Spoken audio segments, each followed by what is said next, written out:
Rotunda, everything. I gave him everything. That's okay. I don't want anything for it. I don't need anything for anything. She calls me up. It's the nicest thing that's ever happened. Thank you so much. John would be so thrilled. He's looking down. He'd be so thrilled. Thank you so much, sir. I said, that's okay. Don't worry about it. Maybe he's looking up. I don't know. Wow. Let me just stop it right there. He might be looking up. You're a piece of trash, Donald Trump. Pure garbage. I don't know. Maybe. But let's assume he's looking down. But I gave him A+, not A, not B+, not B. I gave him the A+. And she called me so nice. Oh, I won't go into the conversation because it's not fair to do that.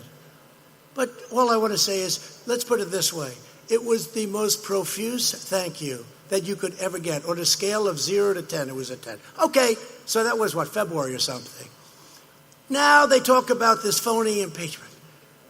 And she's out there, well, we have to look seriously at our president because he may have violated the Constitution of the United States. And I can't be happy with that because I love our country. I love this and I love that. She loves everything. I said, she's a no. Okay? No, but I look at her and she's so sincere. And what happens? I vote to impeach Trump. Yeah. I tell you what, Debbie Dingell responded to Trump's little insult. She was on Fox Business Propaganda Channel Thursday morning when they hit the quote where he said maybe he's looking up. That's where they stopped the tape. Here was the response.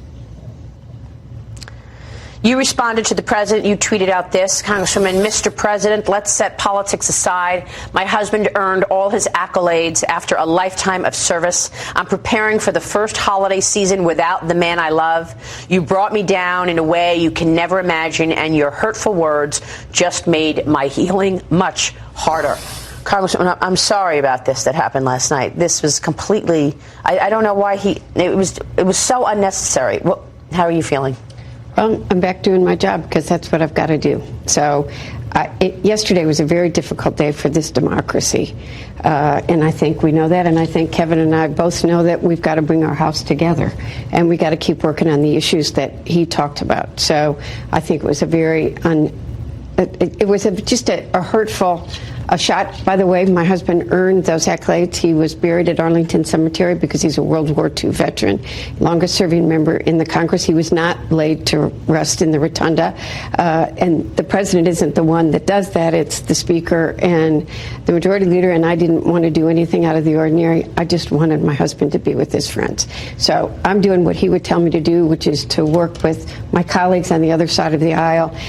Unfortunately, the Senate's got more than 400 bills that we have yet to act on, and I think we've all got to move forward before we go into next year's election with promises we made to the American people to lower drug prices. We're going to vote on NAFTA today. I told you we'd get it. You did. And I think that's a bipartisan win. We all we worked together. There were improvements that we needed to have for our workers, and that's what I'm focused on today, is to keep moving forward on the things that matter to the people in my district. And John Dingell was loved on both sides of the aisle.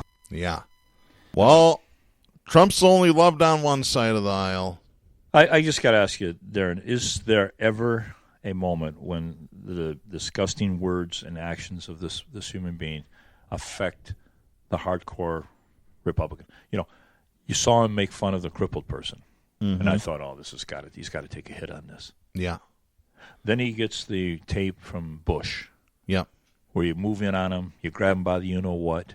You can do whatever you want if you're powerful. And I'm thinking, I don't care how conservative you are. You can't have a Bible on your shelf. You can't hear those kinds of words and not be moved off of your support. And then this one here, so disgusting to attack this dead man. Yep. So taboo, so completely historically and traditionally taboo. Even Fox had to apologize. But when does that 38% block break up? What is there anything? We've asked that question before, and it just keeps getting worse. Jack, every time Trump opens that anus between his nose and his chin, shit comes out of it. And he's never held to account. But can't people recognize that? I don't care how hardcore you are conservative. Can't you tell an a-hole when you see one? Can't you literally? I mean, this was despicable. This was despicable. There were millions of conservatives watching that show. There has to be people there that were moved to say this is cruel. This, like the woman said, it's unnecessary. Jack, this reminds me of the crowds that Hitler got in the 30s. It didn't matter what he said. They cheered and they cheered and they cheered. This is where we're at today, folks. This is not hyperbole. We have the second coming of Hitler, and his name is Donald John Trump. That's a period. End of story, folks. And I've got conservative friends that might be listening to this show. If you don't like what I say, please turn the channel. Please turn off this radio show. I don't want you as a listener if you support that kind of filth. So for 1 Million Moms and the American Family Association, for Nolan Finley, and for Donald Trump, we have this message for you. Don't be a douchebag! That's right. I don't even know what to say at this point, Jack. I am so thoroughly disgusted with Trump. It's just unbelievable. And you are too. You're speechless over there. Yeah, after a while, it affects you. You can take the kidding, you can use hyperbole. But, the Trump supporters, they don't care if he lies, if he commits treason, if he destroys the United States. The only answer I have is that they'll support Trump because he hates the same people they hate. That's all I can think of. And that's pretty much all it is. That's all they need to hear. That's the only card they have to have in their hand. I have a friend, I don't know if you're friends with him on Facebook, one of his conservative friends said and posted this, and there's photographic evidence that he says, I know Trump is guilty, but I don't care. Because he's basically pissing off all the Democrats. Yeah. That's where we're at in this country. And, Tulsi says, we can't divide this country any further. I once again ask, who's doing the dividing? Wake up, folks. This is just, it's insanity, Jack.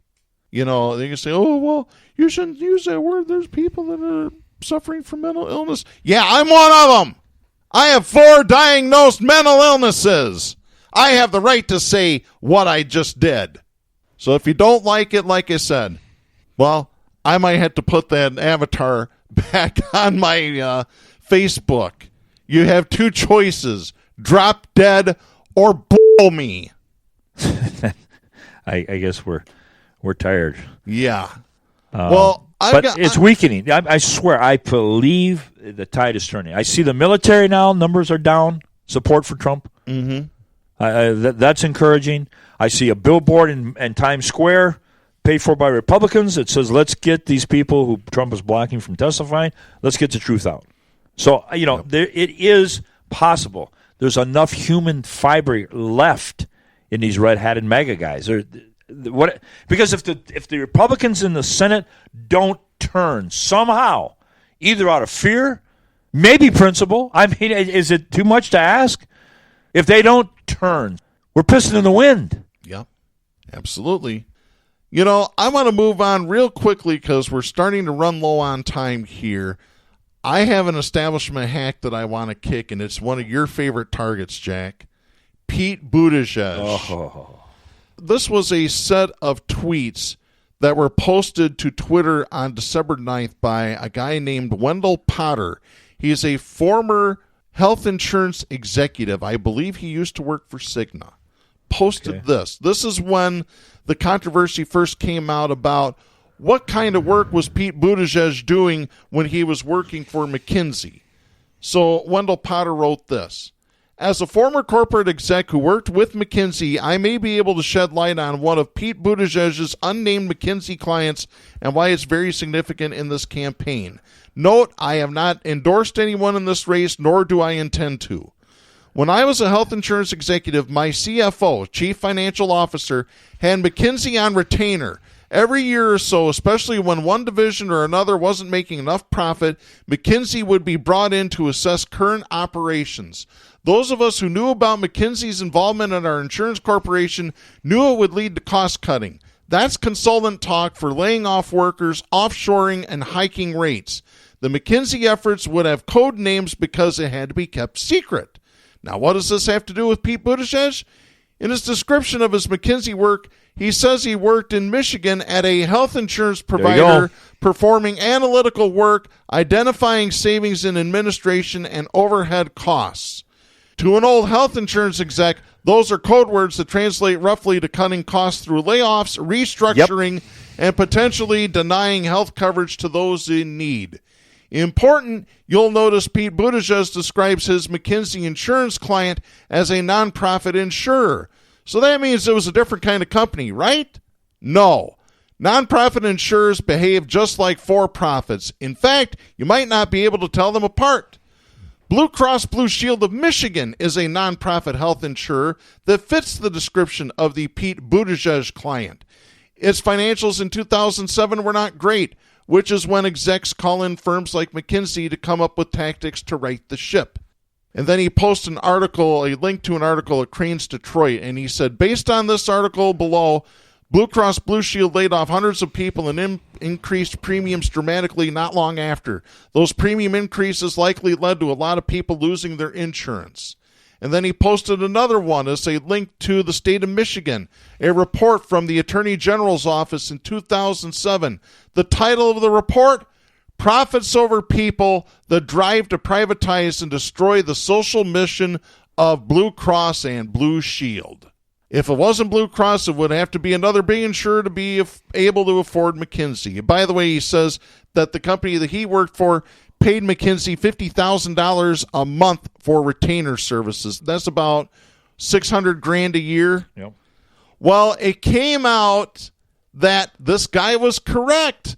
There's an article by Tara Golshin writing for Huffington Post that Pete Buttigieg's work was Blue Cross Blue Shield of Michigan. Oh, and by the way, he also, as part of his work with McKinsey and Company, tried to get the U.S. Postal Service to privatize. There it is, folks. There's the tracks of an establishment Democrat neoliberal. That's how they work. And we've already gone through this with Whitmer's election, whose dad was an executive of Blue Cross. When you see Blue Cross, you smell establishment. And they get their hands in on the Democratic Party. They most certainly do. And by the way, we got a lot more stories that we could not get to, so make sure you hit our Facebook page, facebook.com/Southpaws Radio Show, and you can find the stories there. We'll be back next week with more fun and hijinks. I'm Darren Gibson. I'm Jack Prince. For our announcer, Kristen Cook, please support independent media and the First Amendment. The stations that carry Southpaws do not necessarily share the opinions expressed on the show. Southpaws is protected by the First Amendment to the U.S. Constitution and is copyrighted by Big D Entertainment. All rights reserved.